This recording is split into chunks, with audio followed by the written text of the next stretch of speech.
Ballkani ka nevojë për transparencë reale. Sistemi online i monitorimit të pasurive të deputetëve është i paevitueshëm. Në Shqipëri, Kosovë dhe gjithë në Ballkan, një fenomen i njohur dhe i frikshëm vazhdon të përkeqësojë besimin e qytetarëve tek institucionet, deputetë që hyjnë në parlament me brek të grisura dhe dalin me miliona. Ky nuk është thjesht një problem i një vendi të vetëm, është një sëmundje që përhapet në të gjithë rajonin, duke komprometuar fonde publike, duke krijuar padrejtësi dhe duke minuar shpresën e qytetarëve për një qeverisje të ndershme. Çfarë i duhet sot Ballkanit?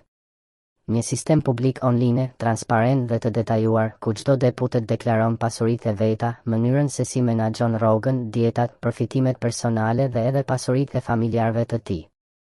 Jo thjesht një formular formal që askush nuk e verifikon, por një platformë që mundëson monitorim të vazhdueshëm nga qytetarët, mediat dhe organizatat e pavarura. Ky sistem do të ishte një hap i madh drejt një demokracie të vërtetë.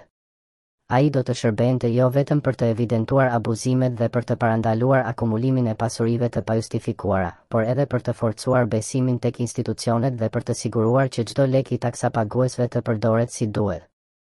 Imagjinoni një Ballkan ku çdo qytetar mund të shohë hapur si jeton deputeti i tij, si shpenzon rrogën dhe si përdor fondet publike.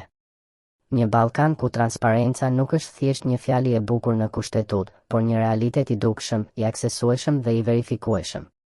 Është koha që liderët të kuptojnë se heshtja dhe fshehja nuk mund të jenë politika, qytetarët kërkojnë përgjegjësi dhe veprime konkrete.